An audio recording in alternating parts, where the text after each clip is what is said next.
What is the point of us competing with the world? This question resonates like a bell in our hearts, especially after we've endured long, exhausting days of striving, comparing ourselves, and yearning for recognition. Haven't there been times when you found yourself utterly depleted, simply because you wanted to prove yourself better than others? Haven't there been moments when joy felt incomplete due to the envious gazes of those around us, even as we live? Yet deep down, we feel ourselves being drawn into an invisible vortex where inner peace seems to drift further and further away. Not infrequently, we encounter someone sitting quietly after a long, arduous day, their face etched with worry, their eyes filled with comparison. They compare themselves to colleagues, to friends, to neighbors, and each time, a sense of unease arises within them. Though they may wear a smile outwardly, inwardly, there are hidden currents of exhaustion. This is like a dry leaf desperately clinging to a branch, even as the wind rises and autumn has arrived. The Buddha once taught, "Victory breeds hatred. The defeated dwell in suffering. The peaceful abandon both victory and defeat, and live in tranquility." These words are like a cool stream flowing into our souls, helping us realize that what weighs us down is not the abundance of worldly affairs, but rather the mind of competition, the mind that desires to prove itself. Once entangled in that cycle, we can never truly find peace, for there will always be someone better than us, and always someone not as good. So, what is the point of struggling? When true happiness lies not in a high or low position, but in whether our hearts are at peace. Try looking at the sky as evening fall. White clouds don't envy pink clouds. The gentle breeze doesn't try to compete with the strong wind. All exist naturally. All have their place in the impermanent flow of heaven and earth. If we could live like the clouds, like the wind, carefree and at ease, why would we need to struggle, only to lose the tranquility we inherently possess? When we sit with ourselves in slow breaths, we can realize that much suffering actually stems from clinging stubbornly to the ego. If we can let go a little, the mind immediately lightens by that much. And in that lightness, we can find a simple happiness, no longer dependent on the eyes of others, no longer bound by the endless race for fame and profit. Therefore, letting go is a gentle invitation to return. Return to the peace within your own breath. Return to your own gentle smile. Return to the boundless love you already possess. Once we rediscover the stillness within, we will understand that nothing is more precious than a mind at ease. No need to compete with the world. Just live serenely. Are you ready to listen to that call within yourself? The call of letting go, of a heart no longer heavy, thereby opening the door to deep inner peace. Perhaps all of us, at least once, have compared ourselves to others. When we see someone else succeed, we feel inferior. When we see someone praised, we feel a pang and wonder why we haven't been recognized. At such times, our hearts grow heavy, as if carrying another stone in life's already cramped backpack. And so, we keep shouldering, keep carrying the burden, feeling more and more tired. But have you ever asked yourself if comparison is truly necessary when each of us has a unique value, a unique path, unlike anyone else's? One windy afternoon, a Zen master paused on the temple veranda. He looked out at the garden where a row of green bamboo rustled in the wind, and in the distance, a sturdy pine tree stood tall and proud against the sky. A young novice approached, his eyes clearly troubled. He asked, "Master, I see the tall, majestic pine standing firm amidst storms, while the bamboo is small and fragile, swaying in the wind. Does this mean the pine is more valuable than the bamboo?" The Zen master smiled, his eyes gentle, and pointed towards the green bamboo grove. "You see, when a strong wind blows, the pine stands still, but can sometimes break branches. Even the entire trunk can fall. But the bamboo knows how to bow, how to yield softly to the wind, so no matter how fierce the storm, in the end, the bamboo stands firm. Bamboo is not as tall as pine, but it has a resilience that pine lacks. Bamboo and pine. Each species has its own value. Neither is nobler than the other. Do you see the bamboo because it's not tall like the pine? Or do you see the pine feeling inferior because it's not as resilient as the bamboo? Each species is complete in its own nature. Those words were like a drop of water seeping into the listener's heart. Bamboo remains green, pine remains standing. Neither is sad for not being like the other. Yet, people in this life often make themselves suffer.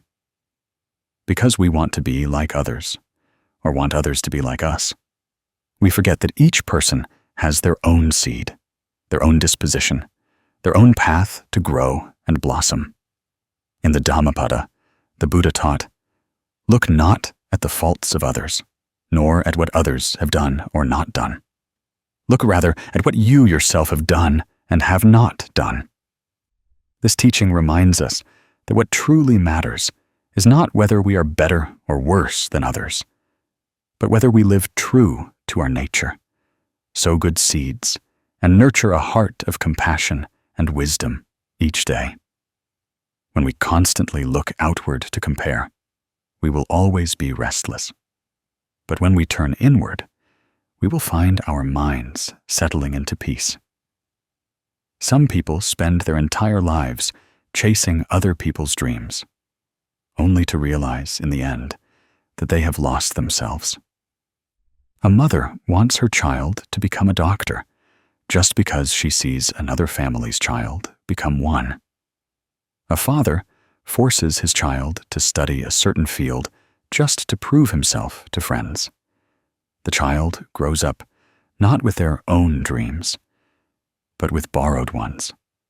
And so, in their heart, sadness and pressure grow. This is like a bamboo tree forced to grow into a pine.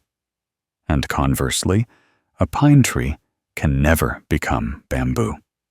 You are watching Fat Phap Lin Ung, Applied Buddhist Teachings channel. We live, but often forget that this universe is inherently diverse and rich. And it is precisely this difference that creates the beauty of life. If a field had only one type of flower, would it still be a complete picture? If the sky had only one color of cloud, would it still be poetic? Soft, green bamboo, sturdy, proud pine. Each species contributes to enriching the human garden. And each of us is the same. We all have our own place and meaning. The Buddha once taught that no one in this world is useless. There are only those who have not yet found their true path. Sometimes we suffer simply because we fail to recognize that value. We see others shining brightly and think ourselves inferior. But just like bamboo and pine, we only need to be ourselves. And that is complete enough. Our value lies not in comparison, but in living authentically and nurturing a peaceful soul. There is a small story told in a Zen monastery. A student asked his teacher, "Master, why am I not as good as my fellow disciples? I feel inferior." The teacher replied, "My child, a stream never compares itself to a river. A river doesn't envy a lake. All are water, all are cool, and from the earth and sky, all nourish plants. Each person is the same. There is no need to be alike. Just living fully with one's inherent nature is already beautiful." This answer was gentle, yet enough to awaken the student. In daily life, we often make things difficult for ourselves with trivial comparisons. Seeing someone with a beautiful house, we feel sad because our house is small. Seeing friends get promoted, we feel a pang because our work isn't like theirs. Seeing others praised, we feel lonely. But do you realize that the more we compare, the more we lose the joy we already have? Sometimes, a small house full of laughter is much warmer than a large, cold mansion. A simple job that gives us peace of mind can sometimes be more valuable than a high-status position full of pressure. And just as bamboo isn't sad for not being tall like a pine, you don't need to be sad for not being like anyone else. Each of us is a part of the universe's tapestry. And if your part were missing, that tapestry would not be complete. Don't try to become a version of someone else, because you were born to be yourself. Try sitting down early in the morning, when dew still clings to the bamboo leaves, when birds chirp and echo. Listen to the wind blowing through the pine trees. Watch the bamboo sway with each gust of wind. At that moment, you will see that both are beautiful. Both are precious. Just as in this life, no one needs to be like anyone else, for it is precisely differences that create value. The Buddha taught, "Be an island unto yourself." When we recognize our self-worth, we no longer have to endlessly seek validation from outside.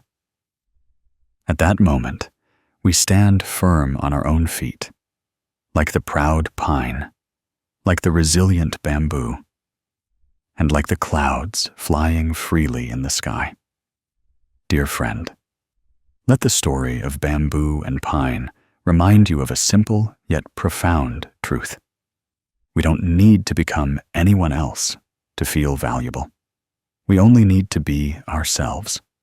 Live with all sincerity, nurture self-love, and keep our hearts at peace. That is already a gift to life. And then, inner peace will naturally blossom in every breath, every step. Perhaps the most precious thing is not how high we stand, but how gently and serenely we live. Let your heart be like the rustling bamboo in the wind, like the pine standing firm against the sky, without comparison, without competition, just fully present. And in that presence, you will find your mind naturally at peace, your life naturally lighter. Have you ever wondered why, deep down, you always feel uneasy? Why do we always seem to be running, striving, needing to prove ourselves? From early childhood, before we even knew right from wrong, someone whispered in our ear, "You must be better than your friends. You must be first in class. You must get high scores. You must make your parents proud." These seemingly encouraging words sowed a seed of comparison in our tender souls.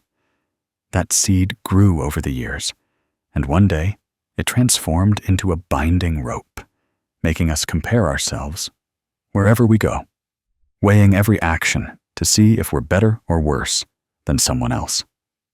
In the classroom, the child with high scores is praised, while the one with low scores is often criticized.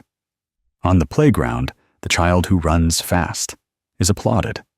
The slower one sits sadly in a corner. Day by day, we learned that our worth is tied to winning and losing. And so, a silent race began in childhood. We didn't know where the finish line was, only that if we fell behind, we would feel small, unrecognized. Then, as we grew up and stepped into the world, that vortex grew even stronger. Society is like a giant net cast before us, with countless sweet traps. People say you must have a big house to be happy, a fancy car to be respected, status to be revered, fame to be considered successful. We rush to earn money, to assert ourselves, thinking that the more we have, the higher we climb, the more peace we will find. But strangely, the more we run, the more tired we feel. The higher we climb, the more we fear being pulled down. The more we possess, the more we worry about losing it. Try to imagine a small squirrel running in a wheel. It runs faster and faster, and the wheel spins faster. It seems to be moving forward, but in reality, it remains in the same place. The lives of many people are like this, running endlessly in the wheel of winning and losing, only to realize they're still standing in the same spot, their hearts empty. The Buddha once taught in the Dhammapada, even if one were to pile up gold and silver like mountains, the human mind's greed would never be satisfied. This saying is like a lamp illuminating a stark truth. We keep thinking, just a little more, and I'll be at peace. But in reality, the more we add, the more we feel lacking. The lack is not in material things, but in the mind. Because when the mind always compares, always craves to be superior, it will never know enough. There's a story about a wealthy merchant.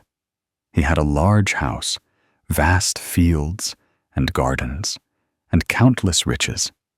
But every night he tossed and turned, unable to sleep, fearing robbers, fearing betrayal from his subordinates, fearing his assets would diminish. Meanwhile, a poor woodcutter with only a small hut and a simple meal slept soundly. The wealthy merchant spent his whole life chasing wins and losses, but in the end, never found peace. The woodcutter, though he had nothing, found peace because his heart knew contentment. In the morning sun, a sparkling dewdrop on the grass does not envy the brilliant sun. It knows it exists for only a moment, but that moment is enough to adorn heaven and earth.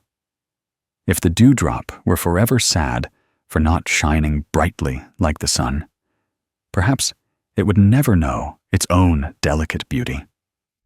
Likewise, each person has a unique value. When we constantly chase after the standards society sets, we inadvertently neglect the light within ourselves. People often say, if you don't fight, how can you get ahead? But consider, what is the point of getting ahead? If the more you advance, the more tired you become. The higher you go, the more you worry. The more you have, the more uneasy you feel. Are we being lured by life's fleeting promises, forgetting that the root of happiness lies right within our hearts? The world-honored one once taught, to know contentment is to be rich. Just 3 simple words, yet like a door opening to awakening. When we know contentment, we will no longer be caught in the whirlwind of comparison.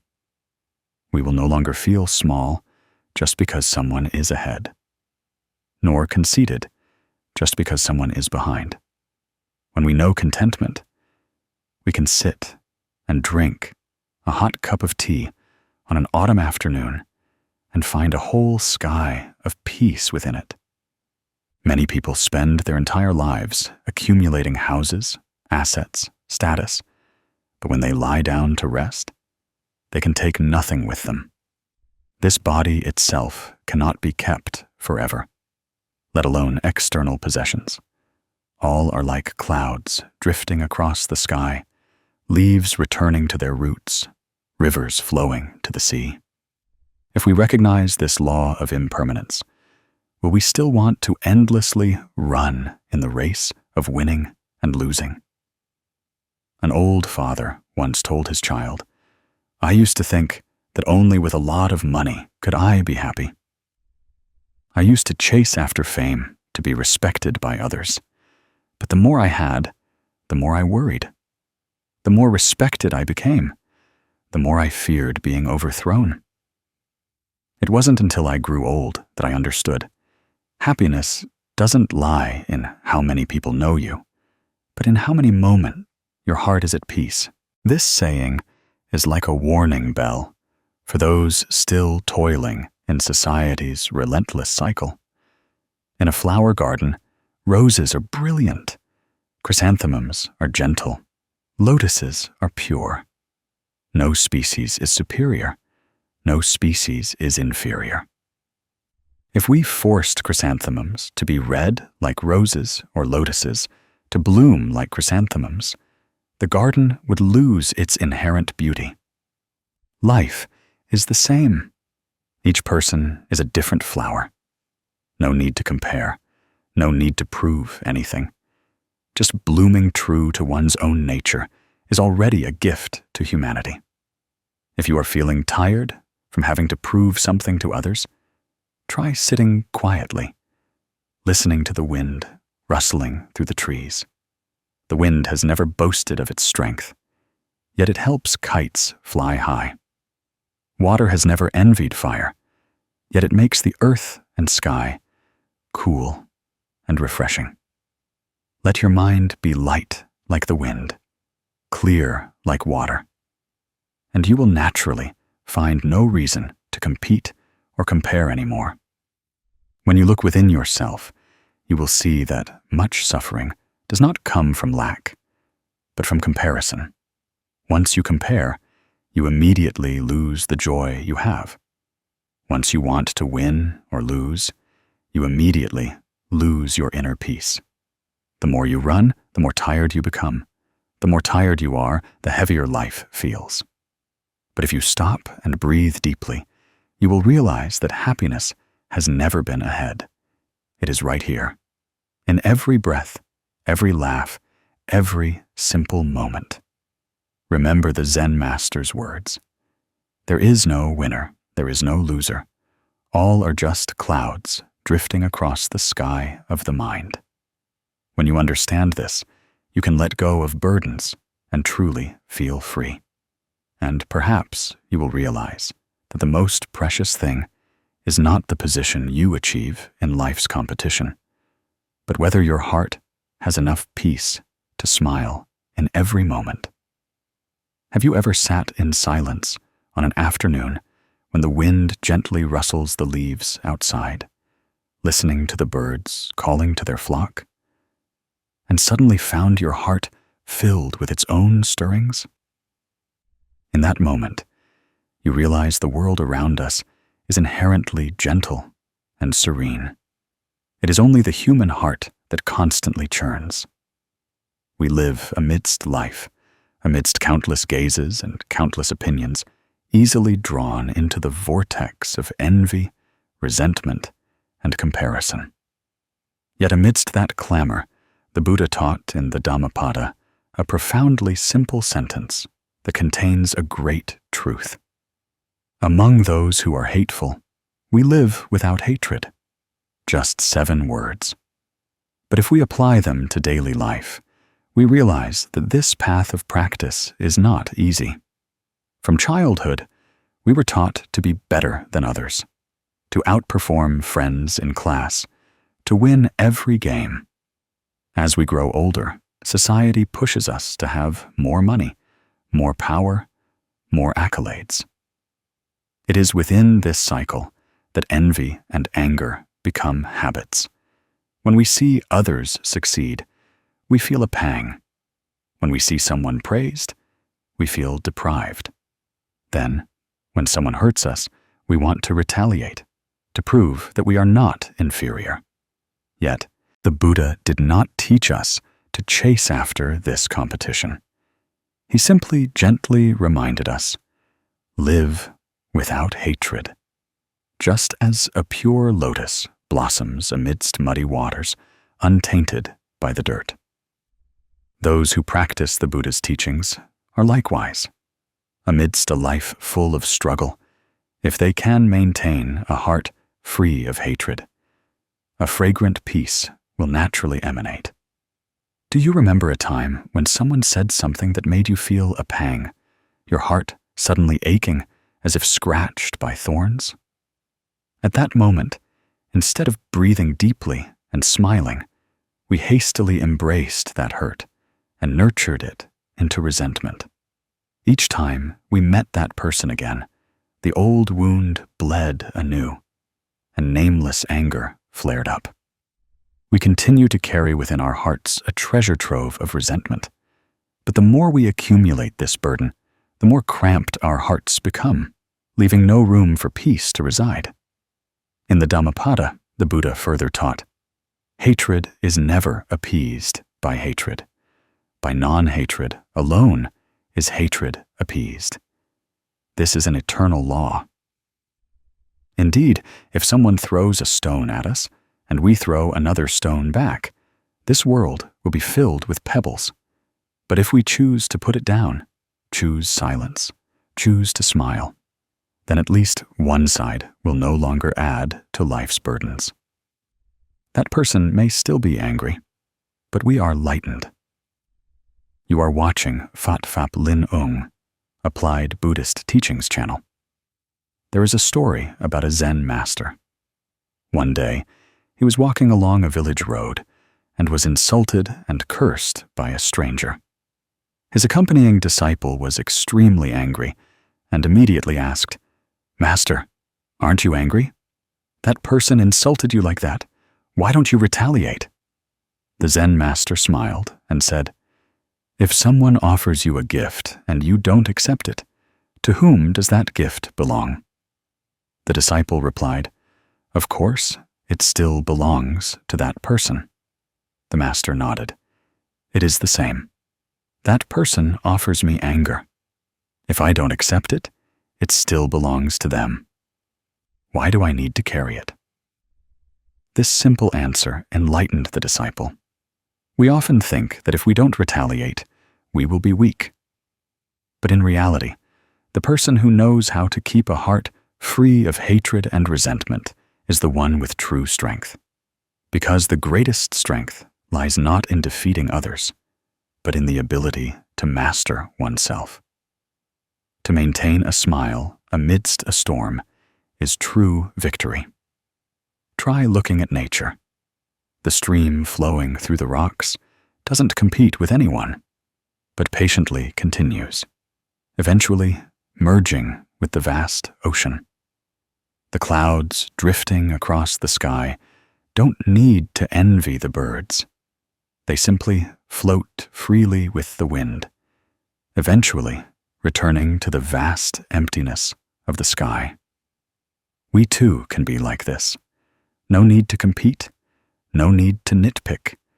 Just keep our minds clear, and all resentment will naturally dissipate. But how to practice this in our busy daily lives? Perhaps the first step is to learn to breathe. When anger arises, let's pause.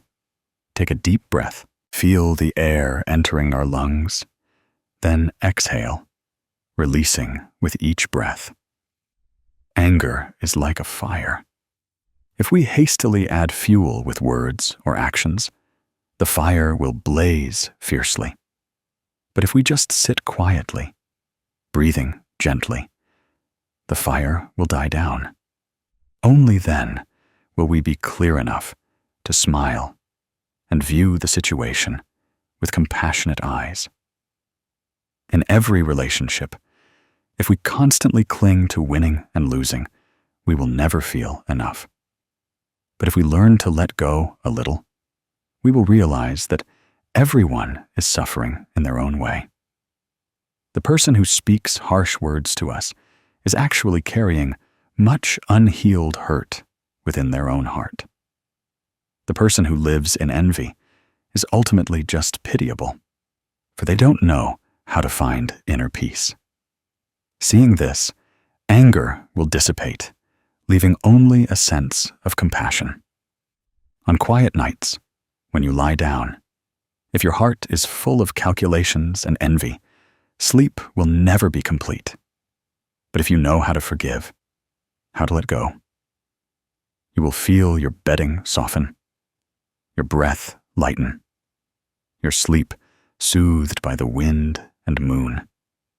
That is the invaluable reward of living without envy. And dear friend, whenever your heart feels troubled, remember the Buddha's words. Among those who are hateful, we live without hatred. Not everyone can understand immediately, but just once, if you choose not to envy, once you choose to smile, you have taken a long step on the path back to peace.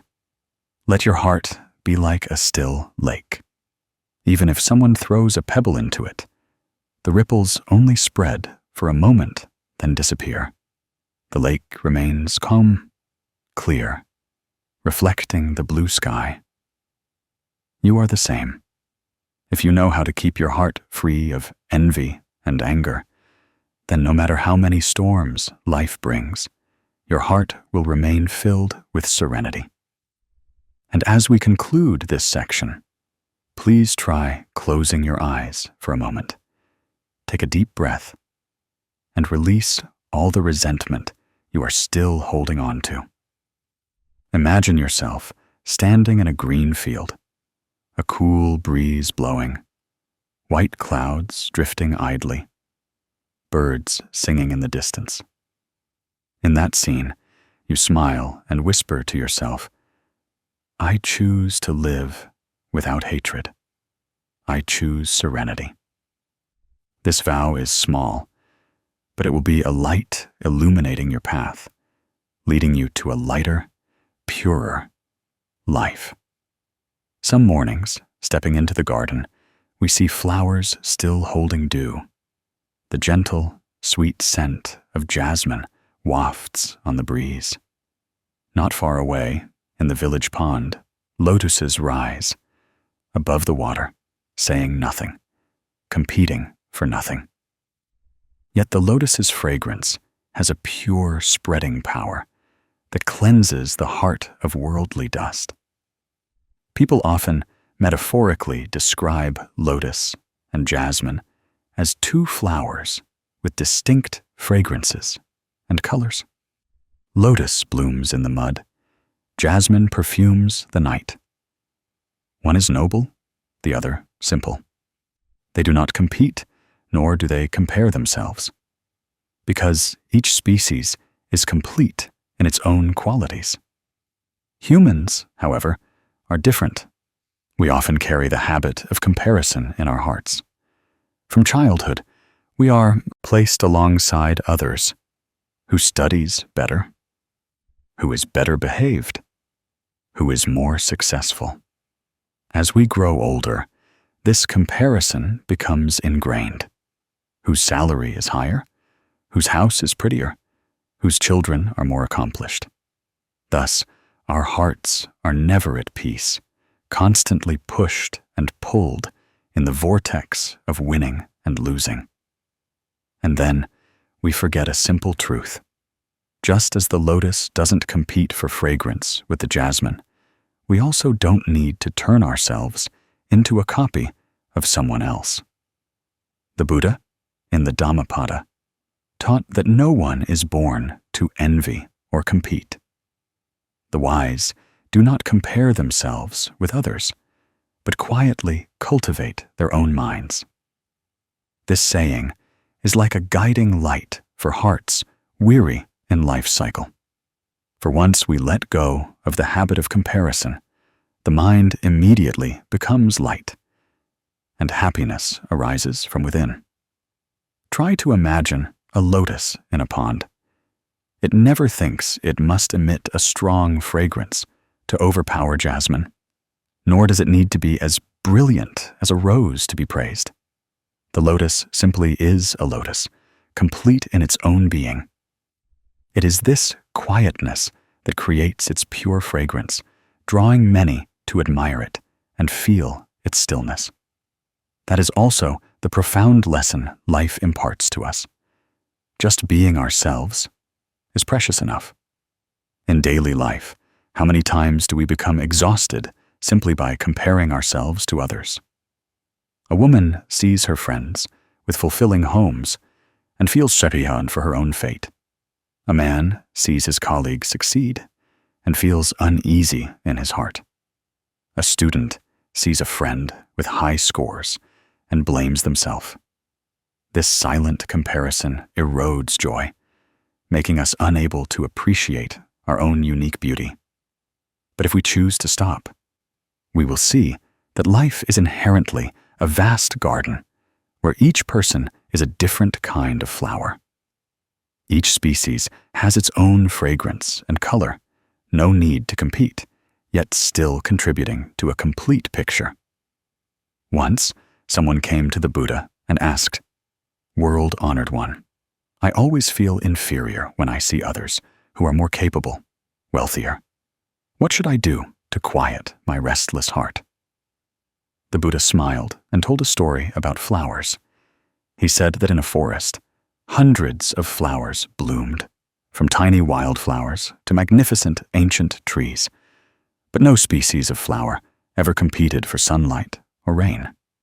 Each bloomed in its own way, complete in its own moment. Humans are the same, he said. When you know how to return to yourself, to find contentment with what you have, happiness will naturally be present. This teaching seems simple, but holds a great liberating power. For most of our suffering does not come from actual lack, but from the incessant comparison in our minds.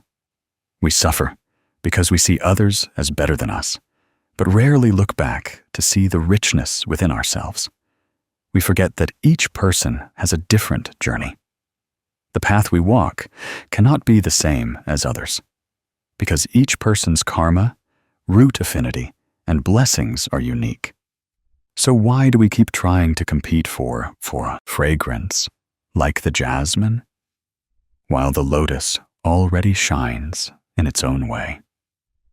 A Zen master once said, "The lotus doesn't need to look up at the rose to feel small.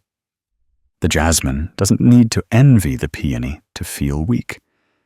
Each species, in its very nature, is a miracle." This teaching is like a lullaby, soothing the hearts of those lost in comparison. Practicing mindfulness is the path to escape the trap of winning and losing. When we sit quietly and breathe, we realize that in this moment, our presence is already a gift, needing nothing more. In the rainy seasons, when the water rises, the lotus still blooms. In scorching hot days, the lotus still emits its fragrance, because the lotus knows its duty is simply to rise and shine according to its inherent nature, without needing anyone's recognition. Humans are the same. When we stop seeking external validation, when we stop measuring ourselves against others' standards, freedom arrives. That is inner freedom. No one can take it away, and no one can bestow it. Only we ourselves can find it. Someone once asked, "If we don't compare, won't we lose the motivation to strive?"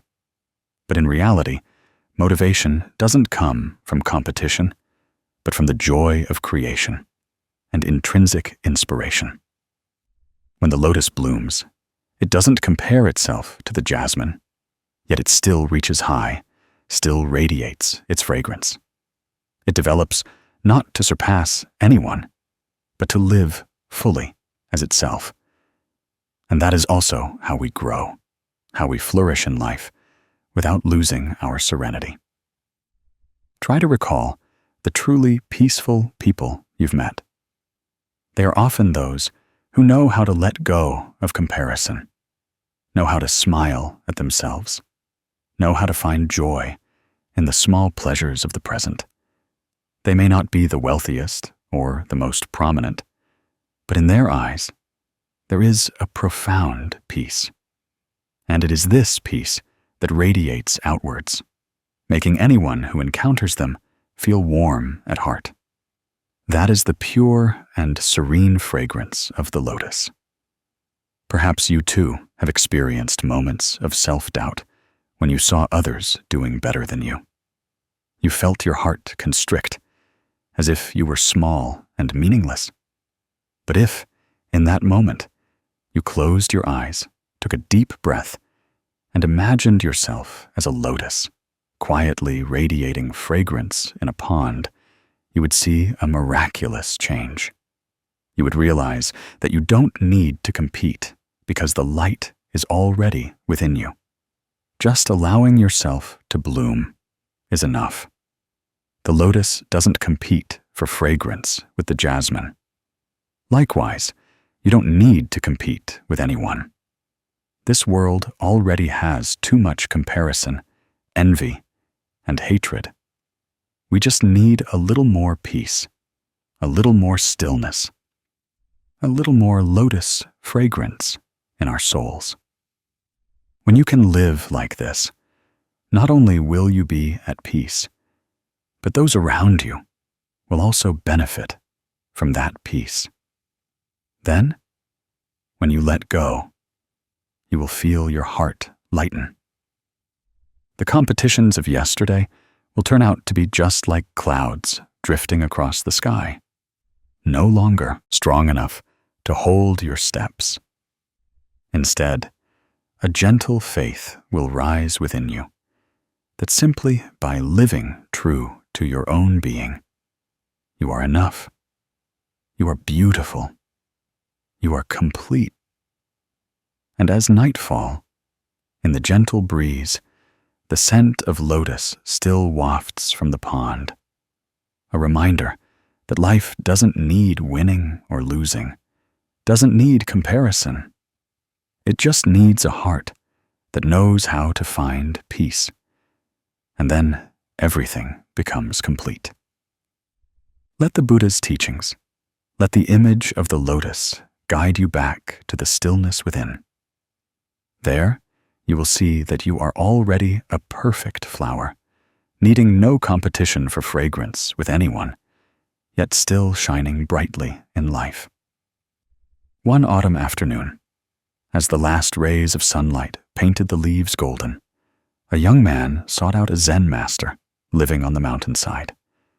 On his face, the clear lines of confusion remained, his eyes filled with torments that he hadn't been able to escape for days. He knelt, respectfully clasped his hands, and asked, "Master, what should I do to win in this life? Outside, everyone is competing. Everyone wants to be better than others. If I don't strive to win, I'll be left behind. But the more I want to win, the more tired and uneasy my heart becomes. What should I do?" The Zen master did not rush to answer. He looked with gentle eyes towards the small pond next to his thatched hut. The pond was calm, reflecting the clear blue sky and the freely drifting clouds. The Zen master slowly bent down, picked up a small pebble, and gently dropped it into the pond. Immediately, ripples spread, disturbing the reflection of the sky and white clouds. He remained silent for a long time, allowing the young man to observe. A moment later, the ripples gradually subsided, and the pond returned to its peaceful, still state, as if no pebble had ever fallen.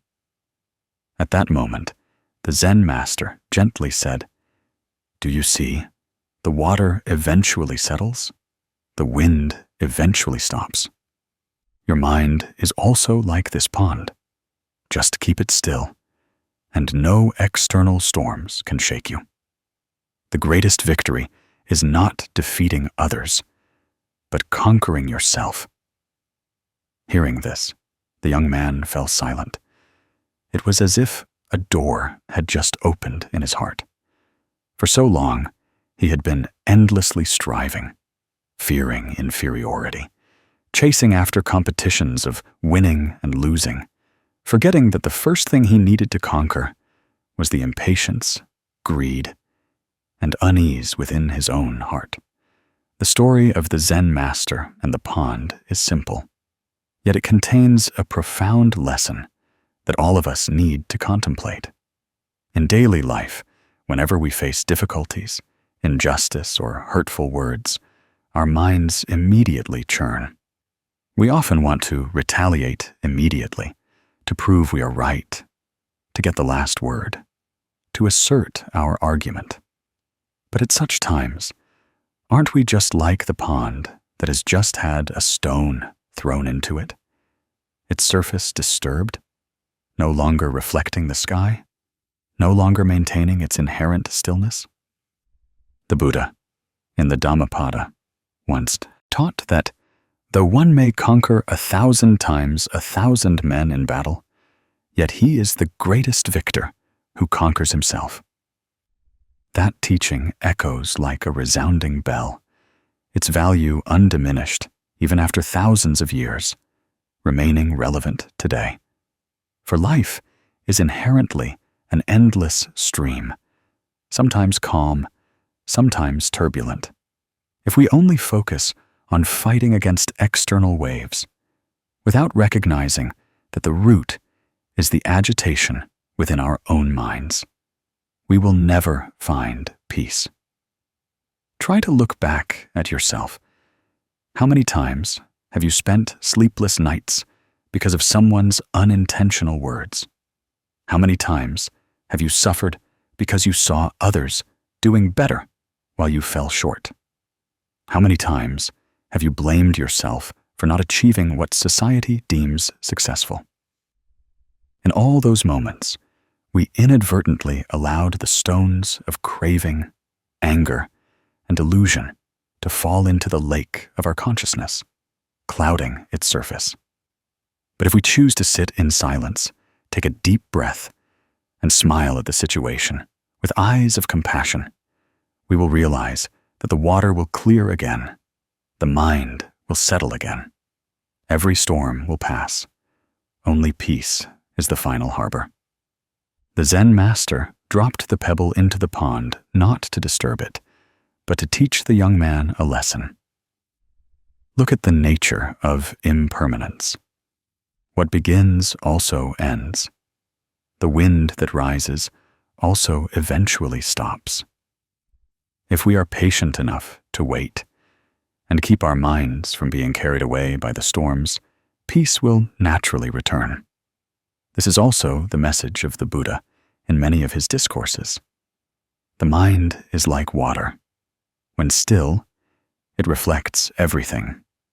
When agitated, it sees nothing.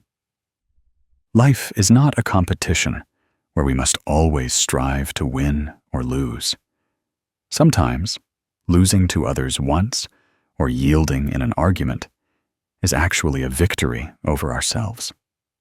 The person who knows how to control their anger, the person who can smile in the face of insult, that is truly the strong person, because winning through argument is only a temporary victory. But conquering anger, the desire to win or lose within oneself, that is a lasting victory, bringing long-term peace. In the Majjhima Nikaya, the Buddha once said, "As a solid rock is not shaken by the wind, so are the wise unshaken by praise or blame, gain or loss, victory or defeat." This teaching is like a lighthouse in the dark night, guiding us through life's storms. When we hear praise, do not rush to be arrogant. When we receive criticism, do not rush to be sad. When we achieve some success, do not rush to be proud. When we encounter some failure, do not rush to despair. Remember that all are just like the wind blowing across the surface of a lake. The wind will eventually stop. The lake will eventually be still. As long as we maintain stability within our hearts, we will not be carried away. Young people today, like the young man in the story, often carry many aspirations and dreams to rise. There's nothing wrong with that, for each of us wants to live a meaningful life. But the mistake is when we turn those dreams into comparison, into a race to prove ourselves better than others. That is the root of suffering. Because when we want to be superior, we will always fear being inferior. When we want to win, we will always be uneasy. Every time we face a challenge, and that very unease will erode our vitality, preventing us from ever experiencing true joy. If we know how to return to living slowly, looking deeply within ourselves, we will understand that joy does not lie in being better than anyone, but in maintaining a peaceful heart in all circumstances. Just like the lake, the most beautiful thing is not the rising waves, but the moment of stillness that reflects the entire sky. And in each person's heart, there is such a lake. We only need to learn to listen, learn to let go, learn to allow the pebbles of vexation to fall, and then let the ripples gradually subside. We will rediscover the stillness inherent in our souls. When we understand this, we will no longer feel the need to compete with life, because winning and losing are just illusions, while peace is the true reality.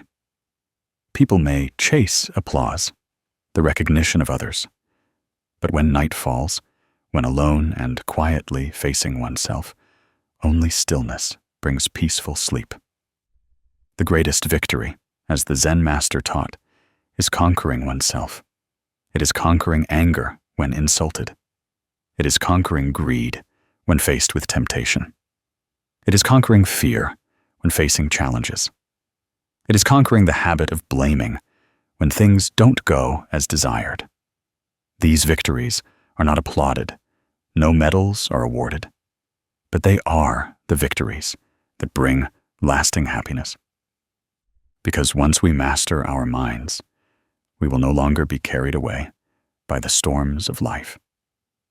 So, whenever you feel your heart churning, remember the image of the lake. Close your eyes, take a deep breath, and tell yourself, the water will settle, the wind will stop. Let time soothe the ripples.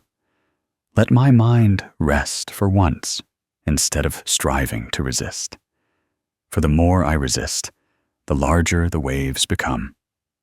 But when I let go, the waves dissipate naturally. The lake becomes still. And dear friend, perhaps right now, your heart still holds much unease, much torment. But please believe that deep within you, there is also a still lake. That lake has never been lost. You've just allowed too many stones to fall into it. If you just learn to sit quietly, learn to smile in the face of challenges, you will see that lake gradually appear, reflecting the light of dawn, reflecting your own serene face. Conquering oneself is not a distant goal. It begins with very small things. Knowing when to be silent instead of arguing, knowing how to smile instead of getting angry, knowing how to yield instead of competing. A little each day, and you will find your mind lightening, your life becoming more peaceful. That is the path of practice the Buddha taught. the path of mindfulness, wisdom, and compassion. Let the story of the Zen master and the lake become a guiding light in your heart. Whenever you encounter a storm, remember that waves are only temporary. Peace is the true nature of the mind. And when you maintain that peace, you have won the greatest victory, the victory over oneself. One afternoon, I sat in the small garden behind my house, where an old apricot tree, still resilient, stood firm after many seasons of rain and sun. The wind blew gently, leaves fell, touched the ground, and lay still. In that moment, I suddenly realized that no sound echoed except the wind and the distant chirping of birds, yet my heart felt an unusual peace. I thought of the two words, silence. From ancient times until now, we have often feared silence, believing it synonymous with loneliness, weakness, or disadvantage. But the older we get, the more we experience life's upheavals, the more we realize that silence is not evasion, nor is it helplessness. Often, silence is strength, wisdom, a way to protect the soul from the storms outside. A young man once came to a Zen master and asked, "Master, when I am insulted by others, if I don't retaliate, am I a loser?" The Zen master simply smiled, held out a hot cup of tea to the young man, and said nothing. The young man found it puzzling, but then, in that silence, he began to feel the gentle aroma of the tea spreading. After a moment, the Zen master slowly said, "Do you hear the teacup saying anything?" The young man shook his head. The Zen master nodded. "It doesn't speak, yet you still feel its warmth, still smell its fragrance, still taste its sweetness on your tongue. Silence is like this teacup. It doesn't need to speak to have the power to spread. That power no one can deny." Reflecting, we often carry a habit within us, wanting to prove we are right, wanting to assert that we are not weak, not to be looked down upon. That's why, when criticized or insulted, we immediately react. We argue. We want to say a lot to defend ourselves. But the Buddha's words in the Dhammapada contain a profound sentence. Like a broken bell that no longer reverberates, so too is he who has attained such silence. He has nothing left to compare or compete over. The victory in silence is the victory over oneself, the victory over the fire of anger blazing within one's heart. There are times when we think silence is defeat, but in reality, retaliation in anger is the true defeat. For in a fit of rage, we can say words that hurt others and ourselves, words that, no matter how much we regret later, cannot be unsaid. The wise understand that silence at the right time not only keeps their own mind peaceful, but also avoids creating negative karma. There's a saying, "Once a word is spoken, 4 horses cannot catch it." Words released are like arrows shot from a bow. They can strike another's heart and leave lasting wounds. In contrast, silence is like a still lake, allowing no storms to muddy the clear water of the mind. If one day you walk into a deep forest, sit under an ancient tree, you will experience silence. That place is not emptiness, but filled with wondrous sounds. The sound of falling leaves, of birds singing, of the wind gently rustling. But all these sounds blend together, forming a symphony of stillness. Our minds, in that moment, also become expansive, light, no longer hurried. Likewise, in daily life, when we know how to be silent, we will realize that in silence there is also a voice, but it is the voice of wisdom, of peace, of understanding that transcends small comparisons and competitions. A friend once told me that in a meeting, when he was misunderstood by a colleague and harsh words were spoken, he was about to jump up and react to defend himself. But then he suddenly remembered a teacher's words. When attacked, breathe and be silent, for words spoken in anger are not the truth of the heart. He decided to remain silent. After the meeting, another colleague approached him and said, "I saw you were calm. I understand you are not the person they said you were." From then on, he realized that silence does not always make us lose out.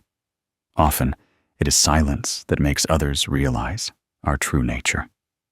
In the Majjhima Nikaya, the Buddha spoke of 4 kinds of silence: silence due to ignorance, silence due to fear, silence to keep a secret, and silence due to wisdom. Among these 4, only silence due to wisdom is truly valuable. It is the silence of one who knows that not everything needs to be said, not every moment requires argument, and not every word brings benefit. Sometimes silence is also a compassionate way not to hurt others, and not to sow more karma for oneself. Try to imagine, in a bustling marketplace, the sounds of vendors calling out, haggling, and noisy vehicles. Suddenly, you step out of the market onto a quiet path shaded by green trees. Immediately, the stillness of that space makes you breathe a sigh of relief. Silence in the mind is like that. When we step out of the whirlwind of arguments, comparisons, and competitions, we step into a realm of tranquility. There, our minds can rest, be healed, and be nourished by the energy of peace. Silence is also a way to listen to ourselves. When we don't speak, we can hear more clearly the whispers of our inner self. We can feel more deeply the pain, the longing, the hope in our hearts. Silence also helps us listen to others. Listen to the pain they carry. Listen to what they haven't had a chance to say. Many relationships have been saved not by eloquent words, but by a silent, empathetic presence. Someone once said, "When we are silent, we can hear the sound of another's heart."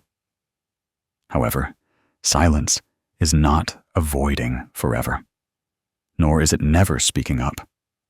Silence is only valuable when it comes from wisdom and compassion. If silence is due to fear, to not daring to face the truth, that is merely escape. But if silence is to keep our minds stable, to avoid causing further harm, to wait for the appropriate moment to speak, then that is strength. One who understands the Dharma knows that every word spoken must be mindful, compassionate, and wise. If these 3 elements are not met, then silence is the wise choice. You are watching Phat Phap Lin Ung, Applied Buddhist Teachings channel. In modern life, we live amidst countless noises: ringing phones, social media notifications, workplace arguments, the clamor of the city.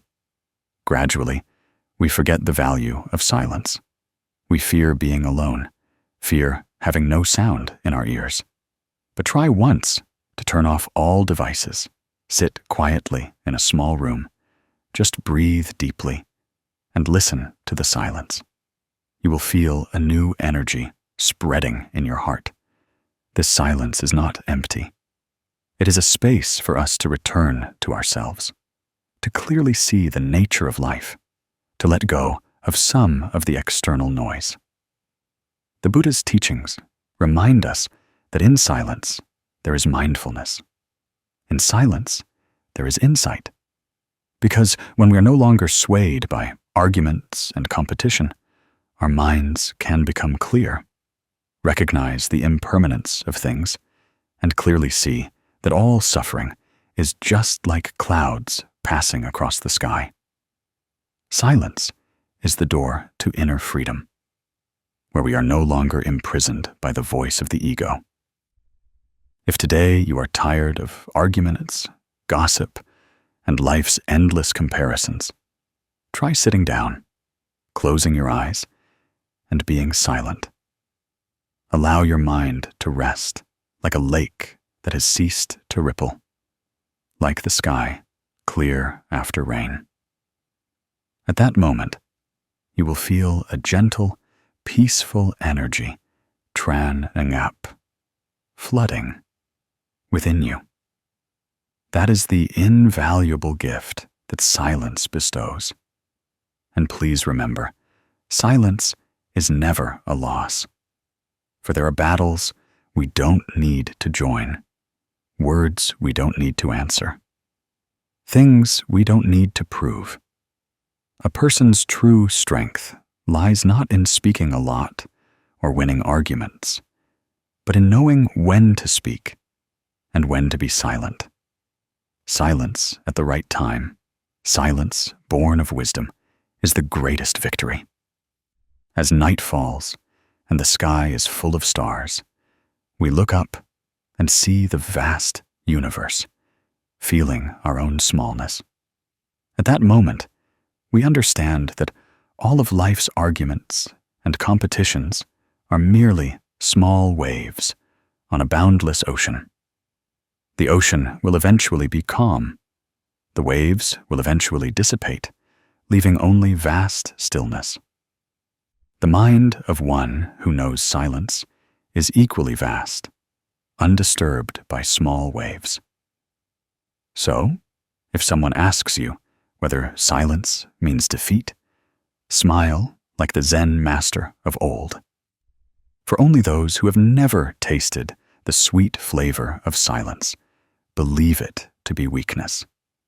But when you have truly lived in that silence, you will know it is strength. It is wisdom. It is the path that leads us to peace. And on that path, you will find your heart light like the breeze, clear like a stream, bright like the full moon, no longer bound by the clamor outside. Have you ever tried carrying a full bowl of water across a windy road? Just a gentle gust of wind is enough to make the water ripple. Small waves rise, and water spill out. If you try to hold on tightly, to walk faster, to keep the water from spilling, your hands will tremble more, you'll worry more, and the water will spill even more onto the ground. That bowl of water is like the human heart when it holds too many desires, too much greed for winning and losing. Even a slight wobble can disturb the mind, and suffering immediately arises. We live in this world, each of us carrying a bowl of water like that, to varying degrees. Sometimes it's filled with the desire to be better than others. Sometimes with the fear of being inferior, leading us to walk through life in anxiety, never truly at peace. When the Buddha was still alive, someone came to him and said, "World-honored one, I feel a heaviness in my heart. I always want to have more than others. I always fear being inferior, so I never feel enough." The Buddha simply smiled gently and said, "The one who holds much is tired. The one who lets go a little is light. If you keep adding stones to a bag, it will only weigh your shoulders down. But if you know how to remove some, the journey becomes lighthearted." Likewise, the mind that desires to win and lose is the greatest burden in a person's life. Some sit on thrones, yet feel uneasy, fearing the loss of that throne tomorrow. Others sit in simple thatched huts, but because their hearts are light and free of competition, their sleep is peaceful, their breath full of serenity. We often think that being better than others leads to happiness, and being inferior leads to suffering. But is that really true? Try to recall times when you outdid someone in work, in words, in an argument. For a fleeting moment, you felt victorious. But what then? Your heart was filled with unease, fearing the other person's envy, fearing a strained relationship. And then, when you lost, you felt let down, felt inferior. Both winning and losing lead to vexation, because the root cause is still an oversized ego, still a full bowl of water in the heart that refuses to let go. The Buddha taught in the Dhammapada, though one may conquer 1,000 times 1,000 men in battle, yet he is the greatest victor who conquers himself. This teaching remains valid today. The winning and losing with others in life are temporary, but conquering greed and attachment within oneself is what leads to lasting peace. Do you notice that when we argue with someone, the more we try to be right, the easier it is to lose our peace? It's like carrying a bowl of water in the wind. The tighter you grip and the faster you rush, the more water spills. But if we choose to slow down, choose to let go of the ego that it craves to win or lose, the bowl of water will naturally be steadier, and our hearts will feel lighter. The competition out there is merely a game of impermanence. Today you may win, tomorrow you may lose. Today you stand high, tomorrow you may be low. Like clouds in the sky, they gather, then dissipate. No one can hold them back.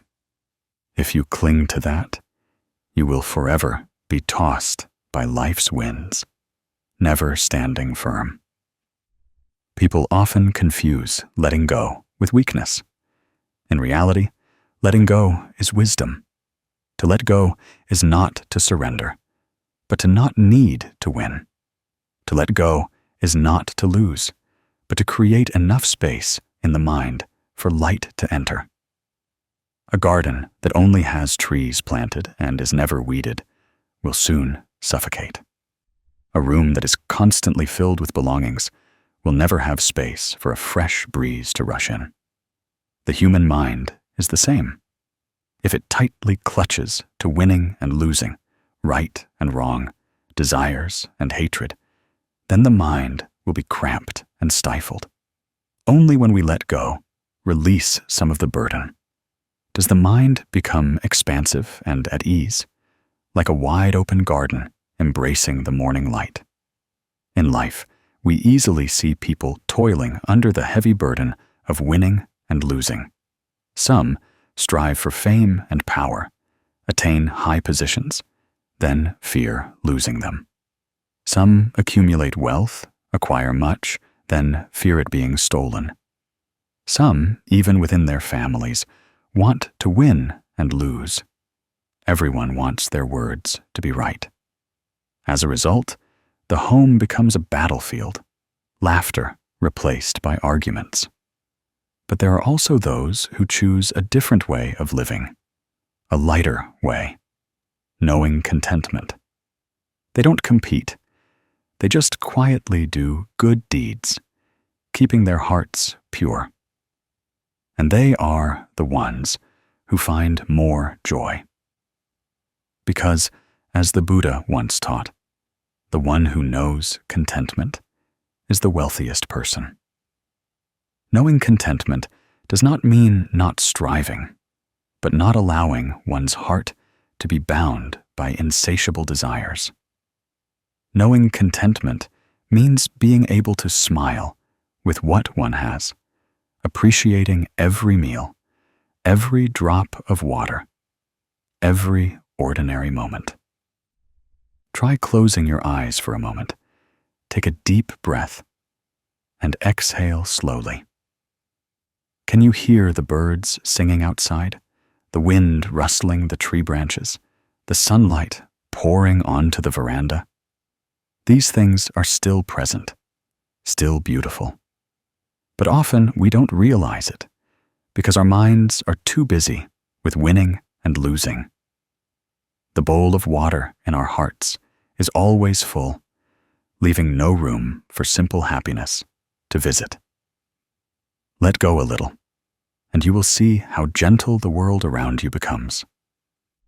Waking up one morning, being able to breathe, being able to see the sunlight is already a miracle.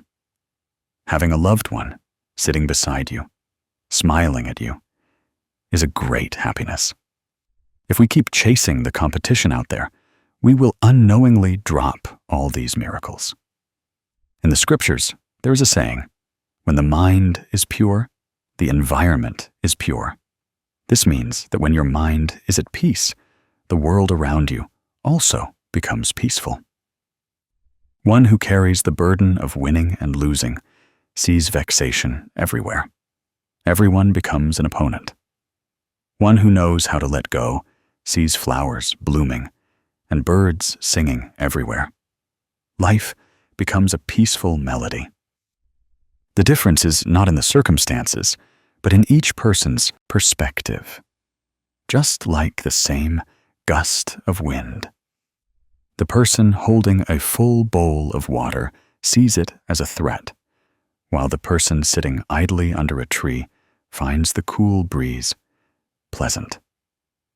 When you know how to let go, the winds of life also become your companion, no longer a threatening enemy. A Zen master once said, "When we are still competing to win or lose, we have not yet understood the way. When we let go of winning and losing, we naturally see life open up." For the way is not about finding a higher position than others, but about finding ease within oneself. Only by putting down the full bowl of water does the heart lighten. Only by letting go of the burden of winning and losing can we truly walk freely through life. Therefore, living is not about accumulating more and more, but about letting go so there's room for peace to reside. Like a traveler on a long journey, the more luggage they carry, the more tired they become. Only those who know how to leave behind unnecessary things can travel further, longer, and more joyfully. So, if today you still feel your heart heavy with thoughts of winning and losing, please pause for a moment. Put down the full bowl of water in your heart. Sit quietly and listen to a breath going in and out. You will see what you truly need. What you need is not to win or lose against anyone, but your own peace. What you need is not praise or criticism from others, but a peaceful night's sleep, a heart free of vexation. Letting go is not easy, but a little. Each day, you will find your heart lighter. Just as on a scorching day, a single cloud passing by to block the sun already makes us feel relief. Your mind is the same. Just let go a little, and light will find its way in. Have you ever sat quietly in a strong afternoon breeze, watching the rows of bamboo outside? A bamboo tree, when facing the wind, does not stiffen to resist, nor does it become rigid like wood and easily break. It chooses to bend and sway with the wind, softly, yet remaining firm. The gust passes, and the bamboo returns to its gentle, unwavering stance, completely unharmed. I think there is a profound lesson in that, which life whispers to us. True strength lies not in struggling against everything, but in the ability to maintain inner peace amidst all changes. You are watching Fat Phap Lin Ung, applied Buddhist teachings channel. Many people in life believe they must win and lose, must prove themselves capable, must stand above others to be considered strong. But try to think, when we live with the mindset of needing to win, needing to be superior, then at that very moment, our minds are no longer at peace. We are like runners on a long road with no finish line. The more we run, the more tired we become. The more we try to surpass and win, the more empty and restless our hearts feel. The Buddha once taught that one who conquers 1,000 armies is not as great as one who conquers oneself, and that victory doesn't require grand gestures or a heroic appearance, but simply an inner resolve that is firm enough, serene enough. The image of the bowing bamboo is a symbol of humility. It does not boast, does not compete for light with any other tree. It lives silently, hollow within. But it is precisely that hollowness that creates its resilience, allowing it to stand firm even in a storm. Likewise, a person who knows how to be humble, how to lower themselves, how to be soft and flexible, will not easily break, no matter how life pushes and pulls them. Water is the same. It has no fixed shape. It flows down to low places and fills up high places. But everywhere, water nurtures life. Water is soft, yet nothing can stop its flow. Water can wear away stone, can seep into the tiniest cracks, embracing and containing everything. That is the strength of flexibility. A truly strong person is not one who shouts to the world that they are strong, nor one who never cries, never shows weakness. A truly strong person is one who can smile even when in pain, can choose silence instead of argument, can gently let go instead of clinging to a useless competition. Do you remember the verse in the Dhammapada? Victory breeds hatred. The defeated dwell in suffering. The peaceful abandon both victory and defeat, and live in tranquility. This verse is not just a reminder, but a profound truth that generations of people have chased after winning and losing, only to forget. In daily life, we see people who never compete, never need to prove themselves, yet they exude a strength that commands respect. That strength does not come from power or status, but from a peaceful mind, from humility and compassion. When they speak, we feel warmth. When they are silent, we feel stability. That is a kind of strength that no worldly victory can compare to. Try to recall times when you lost your temper, determined to argue to the end to prove yourself right. Did you feel strong then? Or did you only feel your heart filled with anger, your mind restless, and afterwards tired?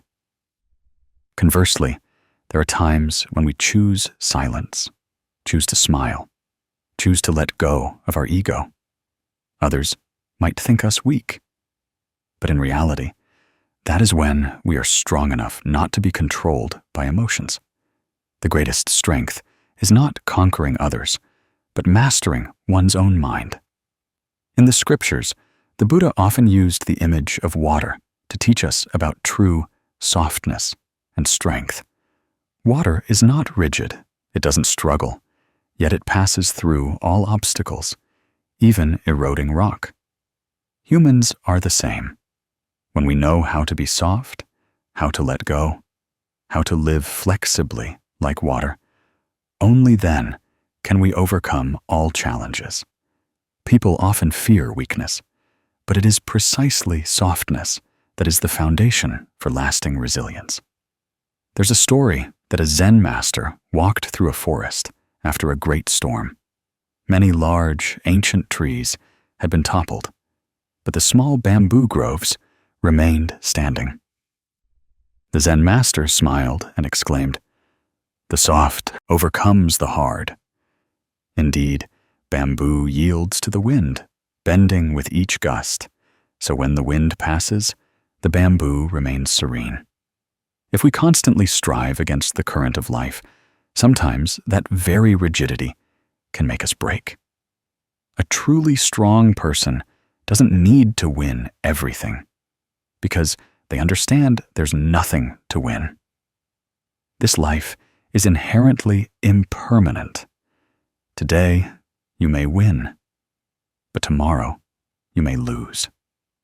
Today, you may stand above others, but tomorrow, life may push you down. If we constantly use winning and losing as a measure, we will spend our entire lives running in a cycle of suffering. But if we use peace as a measure, we can live fully every day, no matter what external circumstances arise. Therefore, true strength is when we know how to live like the bamboo tree, knowing how to bow without losing our steadfast nature, knowing how to be humble yet remaining firm. True strength is when we live like flowing water, soft and flexible, yet strong enough to flow endlessly. That is a quiet, serene strength, not noisy, but enduring. When we understand this, we will no longer chase after proving ourselves to others. We will learn to stop, take a deep breath, and look into our hearts. When there is peace within, we no longer need to win or lose. And at that very moment, we have become truly strong. Believe that you don't need to win everything to prove your worth. You only need to keep your mind at peace. Know how to let go. Know how to bow. Know how to be soft in the face of life's current. That is the noblest strength. And from that place, the light of wisdom will shine, leading you to a light, free life, no longer caught in the whirlwind of winning, losing, gain, and loss. Dear friend, perhaps in the hurried pace of modern life, what truly exhausts many of us is not too much work or overwhelming responsibilities, but rather that we have forgotten the art of living slowly. We often think that happiness will only come when we reach a certain goal, achieve a certain success, or accumulate enough material possessions. But in reality, happiness is not at the destination, but in every step, every breath, every moment we are present.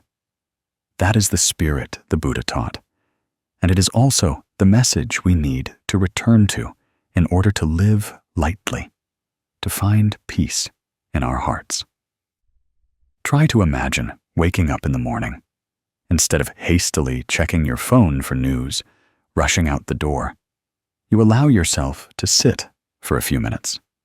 Pour a hot cup of tea. Place your hands around the cup to feel the warmth spreading. As you bring the cup to your lips, you take a slow sip, allowing the sweet, pure taste to spread on your tongue, letting the warmth slowly seep down your throat. Then you take a deep breath in and slowly exhale. In that moment, you are not chasing any goal, not swept away by a myriad of plans to be done, but simply living fully in a very simple action. That is slowness, presence, and it is also happiness. The Buddha once taught in the Dhammapada, "Do not chase after the past. Do not long for the future, but abide in the present moment. Whoever knows how to live mindfully and with awareness, that person enjoys peace in every moment." This teaching is like a lamp illuminating the path, showing us that happiness is not something distant, but lies right in every step, every breath, every small thing we are doing. If we know how to return to ourselves, walking slowly, we clearly feel each step touching the ground. Eating slowly, we taste the true flavor of the food. Breathing slowly, we feel the life force nourishing our body and mind. In life, we are often caught in a whirlwind of comparison and competition. We try to run fast, try to achieve a lot, thinking that the faster we go, the more successful we will be. But do you realize? The faster we run, the easier it is to become breathless, the easier it is to lose our way. Like a swift flowing river carrying much debris, no longer clear. Conversely, a slow, gentle stream, winding through grassy banks, can reflect the deep blue sky. Likewise, our minds can only reflect peace when they are settled, when we know how to live slowly, breathe slowly, and walk slowly. There is a story about a Zen master and a young student. The student was always hurried in his practice, wanting to quickly attain enlightenment. He asked the Zen master, "Master, if I exert all my effort in practice without stopping, how long will it take me to attain enlightenment?" The Zen master replied, "Perhaps 10 years." The student asked again, "If I am even more diligent, working day and night without rest, how long?" The Zen master smiled. "Then 20 years." The student was surprised. Why would being more diligent take longer? The Zen master slowly replied, "Because you are too hasty. You hinder yourself. Only when you learn to live slowly, taking each step with serenity, will you truly be close to enlightenment." This story is like a mirror reflecting our modern lives. We often think that faster is better, and the harder we try, the more easily we will succeed. But sometimes it is precisely because of our haste that we lose mindfulness, take the wrong path, and then it takes many years to find our way back. Living slowly doesn't mean being lazy or stopping. It means walking freely, without rushing, so that every step has value, so that every action is complete. Try once to walk slowly on a windy afternoon. Let the wind blow through your hair. Listen to the rustling leaves. Watch the small petals swaying in the sun. Take very slow steps, feeling each heartbeat, each movement of your feet. In that moment, you will realize that life lacks nothing at all. You are already complete. You just haven't had time to see it. That is the art of living slowly, helping us see the small but precious things we have long overlooked. In the scriptures, the Buddha often mentioned the practice of mindfulness through every step. Walking, not just to get from one place to another, but walking to live, walking to clearly see life. Every step is a kiss to the earth. Every step is an act of gratitude to life. When we walk slowly and consciously, we no longer feel carried away, but feel ourselves returning home, returning to ourselves. A Zen master once taught, "Walk as if you are kissing the earth with your feet." This saying sounds strange at first, but anyone who has practiced mindfulness in every step will understand. Walking like that is walking with your whole heart, not to reach a destination, but to savor every moment you are taking a step. And when we know how to live slowly like that, no matter how chaotic life becomes, we will still maintain our peace. You can start the art of living slowly today, starting with the smallest things. When eating, eat slowly, chew thoroughly, savor the flavors. When speaking, speak slowly, so your words carry the energy of peace. When working, do one thing at a time, putting your whole heart into it, without rushing. When meeting someone, look at them with truly present eyes. Listen to them with your heart, not just with your ears. And when breathing, breathe slowly, so that each breath is like cool water, soothing your soul. The world outside may still be noisy, still hurried. But if you have a space of stillness within, you will no longer be carried away. The art of living slowly is knowing how to return to your breath, to your steps, to your tea, to your smile, so that every moment is a miracle. When you feel exhausted, when you feel everything is moving too fast and too heavily, remember the Buddha's teaching. Abiding in the present moment is the path to peace. Sit down, take a deep breath in, and slowly exhale. Slowly drink a cup of tea. Slowly take a long breath. Just that. And you will return to yourself, finding a peaceful place to rest. And please believe that living slowly does not make you fall behind. Living slowly only helps you go in the right direction, so that every step is firm, so that every action brings joy. A person who knows how to live slowly is not weak, but strong enough not to be swept away by the current of life. As we conclude this section, promise yourself that from tomorrow you will no longer chase after the hurried winds. You will practice walking slowly, breathing slowly, living slowly. Because true happiness is not at the end of the road, but right in this step, right in this breath. When we know how to live slowly, our minds will settle, our wisdom will brighten, our hearts will open wider. And then life, which essentially remains the same, will appear more beautiful, more peaceful, and much more worth living. Have you ever sat quietly on a very early morning, watching the first sunlight peek through the leaves, listening to the birds chirping to each other, and felt an unusual sense of joy in your heart? That joy didn't come from receiving a big gift, nor from someone else's praise, but from a simple moment. A moment when you immersed yourself in the freshness of a new day. A smile you offered when looking at the sky. A deep breath you took. A gentle look you gave to a loved one.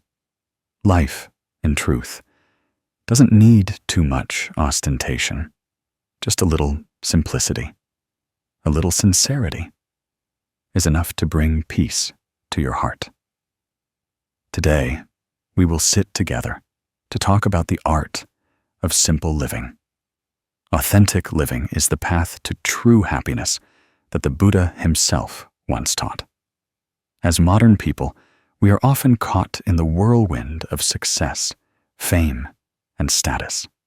We run endlessly, searching endlessly, and sometimes we don't realize that happiness is not in a distant place, but right in a morning smile, in a kind word for a stranger, in a tight embrace with a loved one.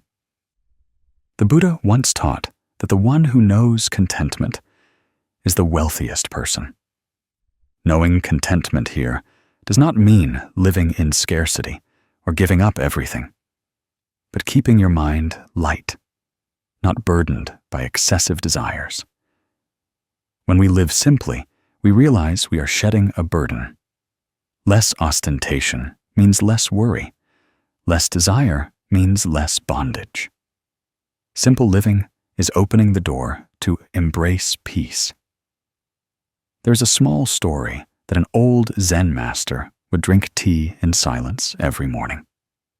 A disciple asked him, "Master, aren't you bored just drinking tea, looking at flowers, looking at clouds every day?" The Zen master smiled gently and replied, "It is precisely because it is like this every day that I find life never boring. For each flower today is different from yesterday. Each cloud today drifts differently from the day before, and each sip of tea today has a unique aftertaste." Simple living does not mean living a boring life. On the contrary, simplicity helps us recognize the subtle beauty of each moment, instead of being swept away by outwardly brilliant but fleeting things. If we pay close attention, even a small act like offering a morning smile can change an entire day. When you smile at family members, that warm atmosphere spreads, making others feel lighter. When you speak a kind word to a stranger, their eyes light up. They know that in this busy life, there is still gentleness to trust in. The Buddha once taught in the Dhammapada that though one may conquer 1,000 times 1,000 men in battle, yet he is the greatest victor who conquers himself. Conquering oneself is not doing something extraordinary, but conquering selfishness, artificiality, the desire for ostentation. Living authentically, living simply, that is the path to conquering oneself. In reality, we often see people who, the more material possessions they have, the more anxious and uneasy they become. They own tall houses, luxury cars, designer clothes, but their eyes are always restless, their souls always heavy. Conversely, there are people who live in small houses, with simple meals of just a few dishes, yet they have a peaceful smile and deep sleep. The difference is not in external circumstances, but in the inner attitude towards the life. Simplicity is an art of the soul. It helps us pause, appreciate every dewdrop on a leaf, every wild flower by the roadside, every sincere word from a loved one. Dear friend, try to imagine a morning when you're not rushing to work, not worrying too much about what you must achieve, but simply opening the window to welcome the sunlight, brewing yourself a warm cup of tea, inhaling deeply the gentle fragrance of the early morning. Just doing that, you will find life suddenly becoming lighter. Simplicity is knowing how to cherish the small things, and it is these small things that become the greatest happiness. Remember that no happiness exists in a distant future. Happiness is always in the present moment. Someone once said that living simply is not about having less, but about desiring less. When we desire less, our hearts open wider, and we find ourselves much richer. In every slow step, we feel Mother Earth supporting us. In every deep breath, we realize life is flowing through every cell. Simply by returning to the truth of the present, we are living simply and authentically. If life is a river, then a person living ostentatiously is like a boat carrying too many belongings, constantly fearing it will sink. But a person living simply is like a small boat carrying only a few necessities, gently drifting along with the current, serene and free. Which boat do you want to be? A boat laden with superficiality, or a light, free boat? The answer lies in your choice every day. So, my friend, let's learn to let go of cumbersome things learn to live authentically with ourselves so that our souls can be light. Simplicity does not make us poorer. On the contrary, it makes us richer in love, in peace, like a lotus blossoming in the mud, still radiating pure fragrance. When people live authentically and simply, they too will naturally shine, making this life clearer and more lovable. One afternoon, I sat quietly on the veranda, watching the yellow leaves gently detach from branches and fall in the wind. Each leaf swayed, then landed on the damp ground, like a whisper about life's continuous change. Green leaves turn yellow, young leaves wither. All go through a natural, irresistible journey. Watching the falling leaves, I suddenly remembered the Buddha's teaching that all things in life are impermanent. What is born will perish. What comes together will separate. Nothing lasts forever. Yet how many times in life do we still suffer because we try to hold on to things of the past or worry about losing what we have? Impermanence is the natural essence of all phenomena. Whether it is our body, our emotions, the relationships around us, or even happiness and suffering, all are in a constant state of flux. Perhaps because we haven't truly understood and accepted impermanence, so many worries arise in our hearts. People often say, suffering does not lie in loss. Suffering lies in our refusal to let go. Indeed, the tighter we cling, the more we are bound. And then those very clinging threads tighten around the heart, leaving behind painful scars that are hard to heal. There is a small story about a Zen master walking by a river. When he saw a dry branch floating downstream, he simply smiled and said, "Human life is also like that branch. It drifts with the current, gets snagged by a rock, pushed along by a wave. Only when it lets go of everything does it truly float freely with the current. Humans are the same. If we constantly try to fight against the flow of life, cling to things of the past or desires yet to come, we will only exhaust ourselves. But if we learn to follow, accepting that all things come and go, then our hearts will truly open and be at peace." The Buddha in the Dhammapada once reminded us, all compounded things are impermanent. When one perceives this with wisdom, one wearies of suffering. This is the path to purity. This concise verse conceals a profound truth. When we contemplate impermanence, it is not to be pessimistic, but to awaken, to see that nothing should be clung to too tightly. A loved one today may leave tomorrow. Money and possessions today may be lost in an instant. Fame today may become an illusion tomorrow. Even this body, which we consider our own, is not eternal, but only temporarily entrusted to life for a brief period. Recognizing this, we will know how to cherish every present moment, to love just enough, to let go just enough so that our hearts remain light.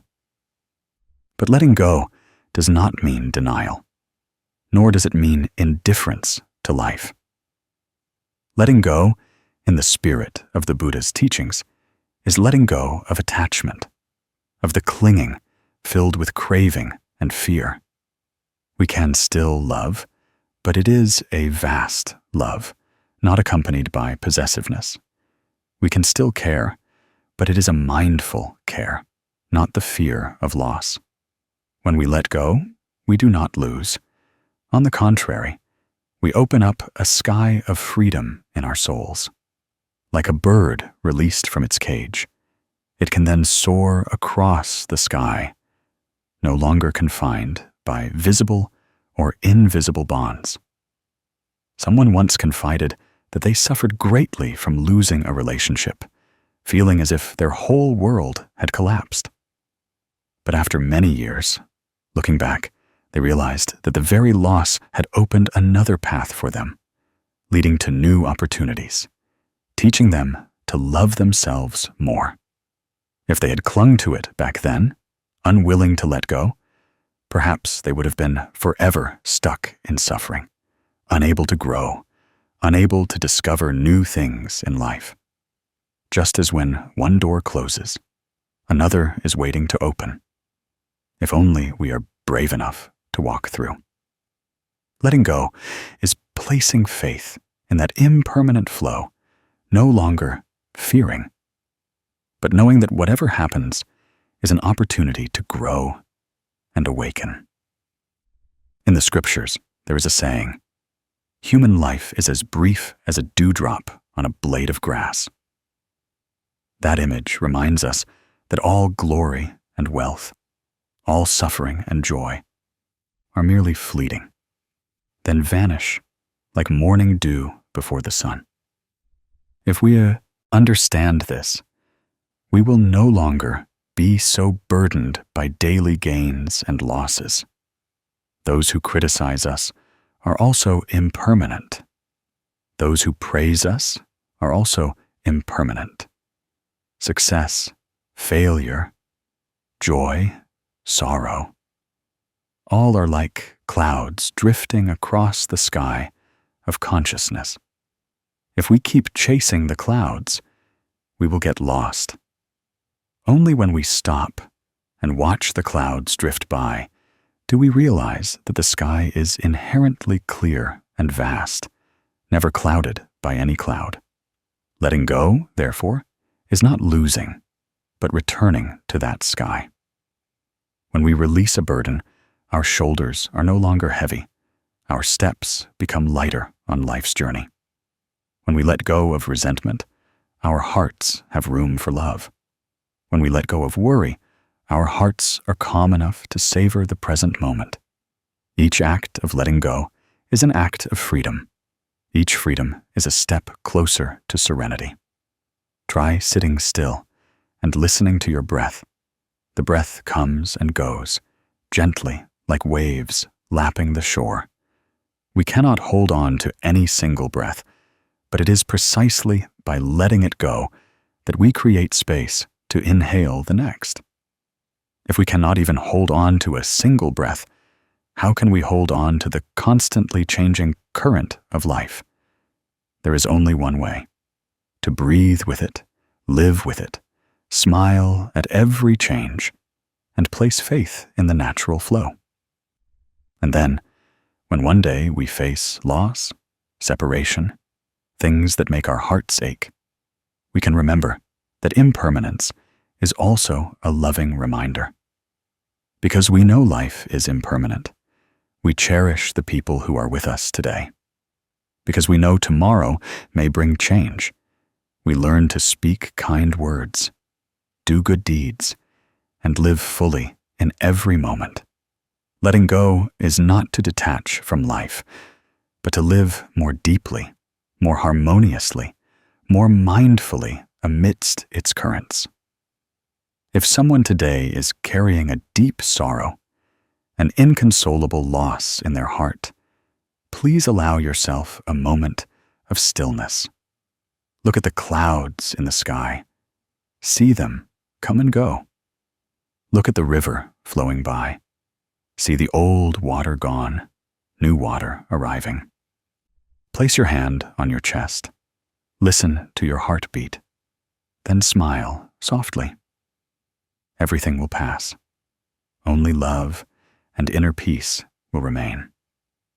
At that moment, we will realize that letting go is not losing, but precisely how we hold on to the most precious thing, the freedom of the soul. Impermanence is the music of the universe, and letting go is the dance that helps us harmonize with that music. Whoever accepts impermanence, whoever learns to let go, that person will no longer be tired by life.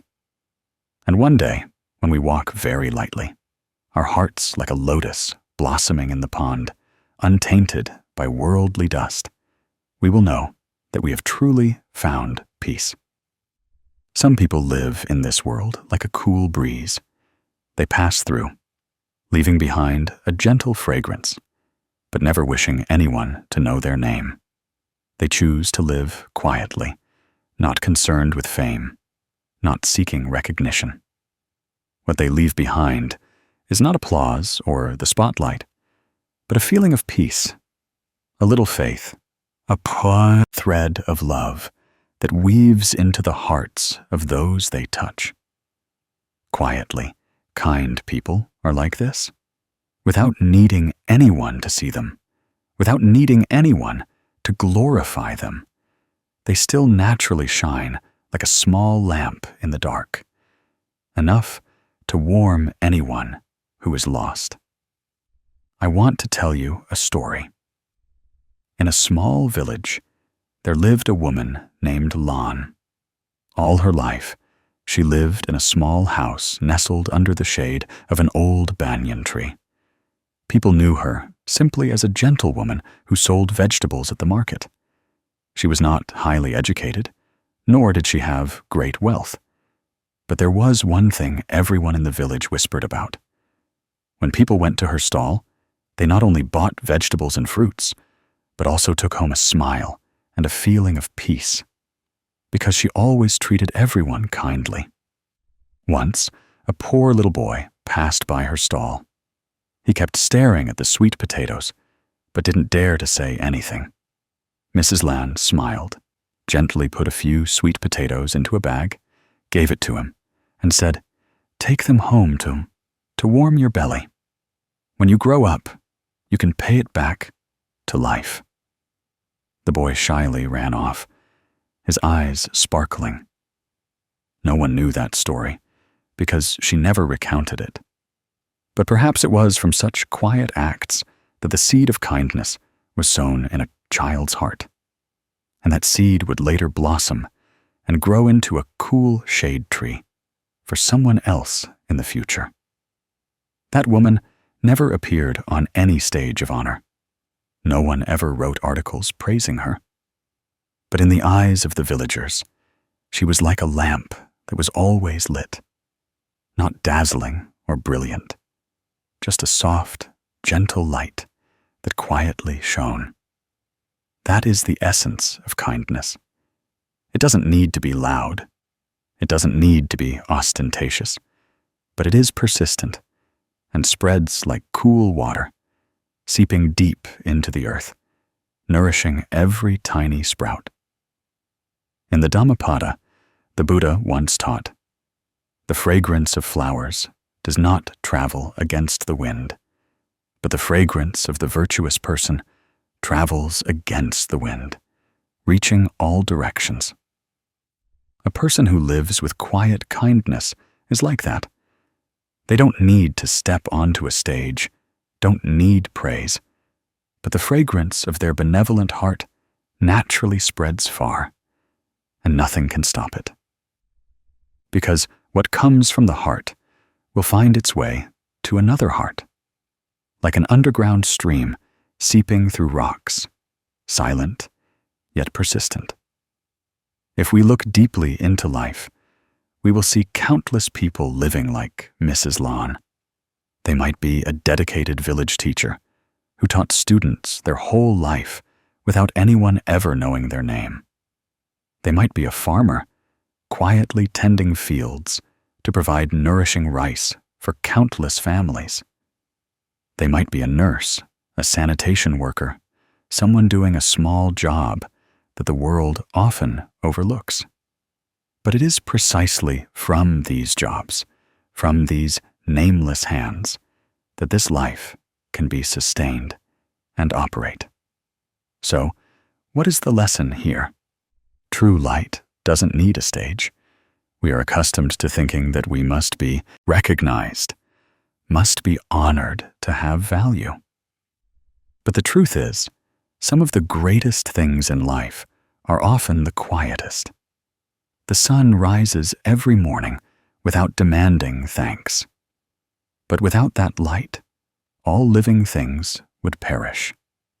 A wild flower by the roadside still quietly blooms, not waiting for praise, yet it beautifies the entire landscape. A kind person is the same. They live gently, compassionately, authentically, not seeking a return. It is this lack of expectation that makes their light pure and enduring. Someone asked, if one lives kindly, but no one knows, no one recognizes it, does it have any meaning? That question is like asking, what good is a raindrop falling into the ocean? But do you see? It is precisely thanks to millions of such silent raindrops that the great ocean can be full. If only one person is kind, the world might not change. But when many people sow seeds of goodness together, heaven and earth will also shift. Like a single candle that can light thousands of other candles without ever diminishing. Kindness has that same power. It doesn't need to be named. It just needs to spread. The Buddha once said, "The wise do not seek prominence, but seek truth in their hearts." The quietly kind understand this. They don't need to stand on high. They only need to keep their hearts pure, to keep their hearts from harming anyone. And it is that very quality that makes them shine brightly in the eyes of those who are fortunate enough to meet them. That light is not the brilliant glow of glory, but a gentle light that reassures the heart, making the world a warmer place. Try to imagine, one day you walk through the market, and a stranger gives you a friendly smile. Or one day you are tired, and someone reaches out to help you up, without needing to know your name. In that moment, you will feel your heart lighten considerably. That is the power of quiet kindness. It is not noisy. It requires no formality, but it has the ability to touch the deepest parts of the heart. In modern life, people are often caught in the whirlwind of winning and losing, success and fame. Many are exhausted by constantly having to prove themselves in the eyes of others.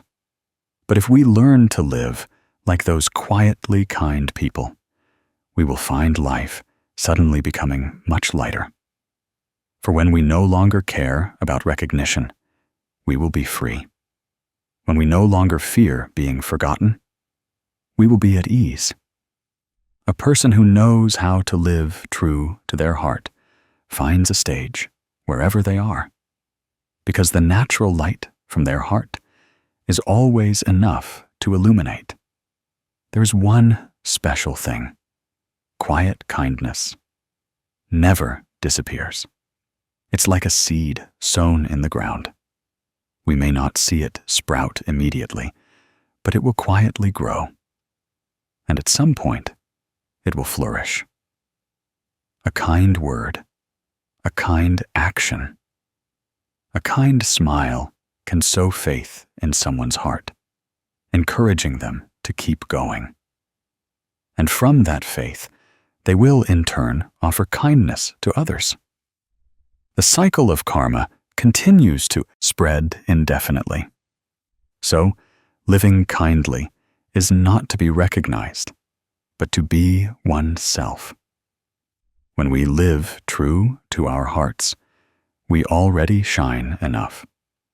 That radiance does not need applause, but is naturally inscribed in the invisible flow of life. As a Zen master said, "One flower blooms, and the whole universe smiles." A kind person is that flower. They bloom at the right time and place, beautifying life without needing to ask why. And you can ask yourself in daily life, can I become that quietly kind person? The answer is yes. Just a word of comfort for someone suffering. A small act of yielding. A sincere heart. And you have contributed to lighting up this life. No need to do great things. No need for everyone to know. Because, as the Buddha taught, no good deed is small if it is done from a pure heart. Perhaps, after reflecting through many layers of thought, many stories, and many of the Buddha's teachings, now is the time for us to pause and listen to our own breath. I invite you right now to gently place your hands on your chest, feeling each beat of your heart. Take a deep breath in, breathe out slowly, and allow your soul to release the tensions that have clung to you these past days.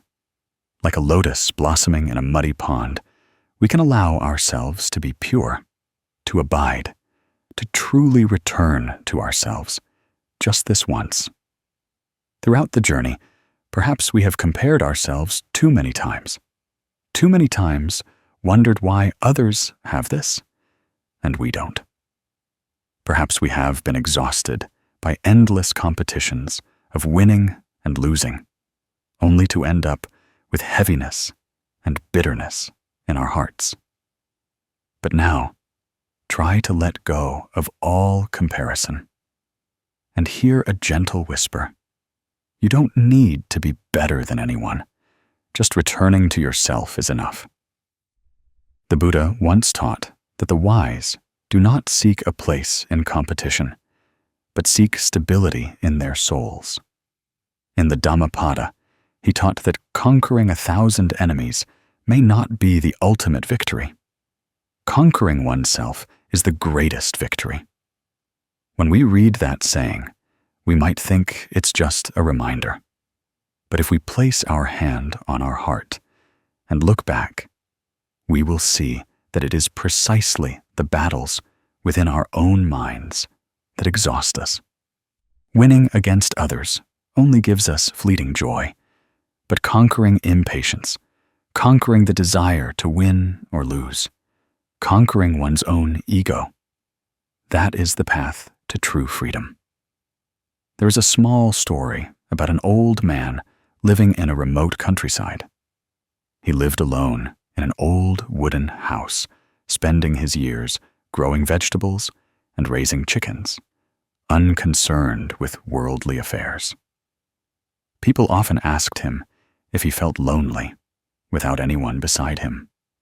He would simply smile gently and say, "Loneliness is when you have to try to make others recognize you.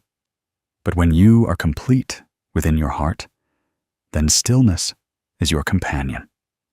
This saying is as simple as a breath, but contains the wisdom of letting go.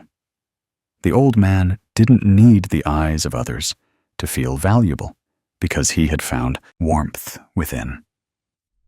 In present life, you have probably experienced many similar situations. Days spent rushing through the streets, jostling among people and vehicles. Your heart sighing when you realize you're not as good as this person, not better than that person. Evenings spent tossing and turning, endlessly replaying someone's words, just because you wanted to prove yourself right. Then you close your eyes, but find no peace. In those moments, the soul is like a windy lake, constantly rippling. But try to imagine, if you just sit down, breathe deeply and slowly, like water gradually settling, you will realize that peace has never been lost. It is only being stirred by the winds of winning and losing.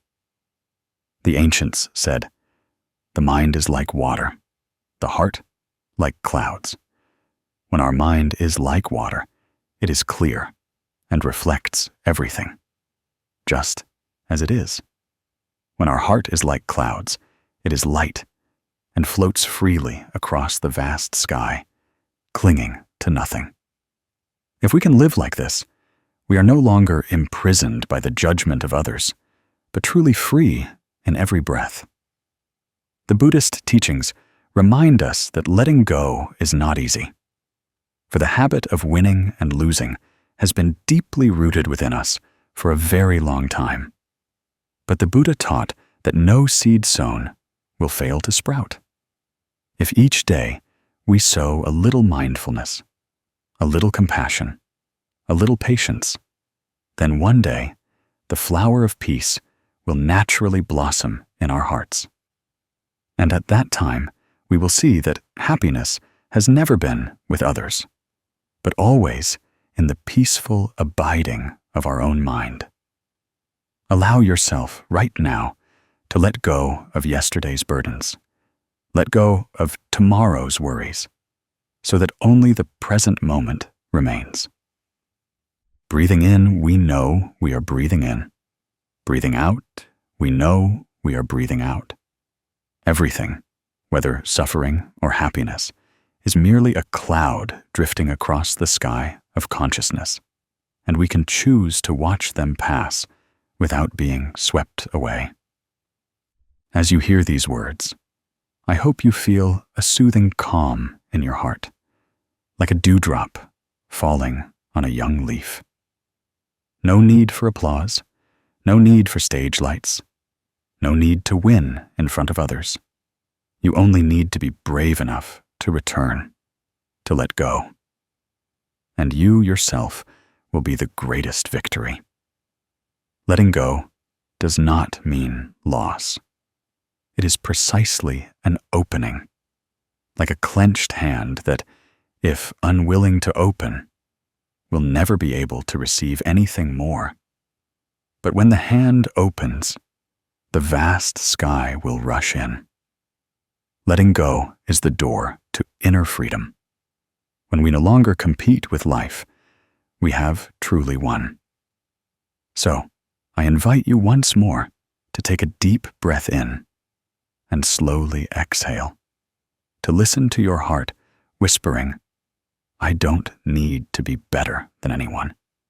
I just need to return home within my own mind.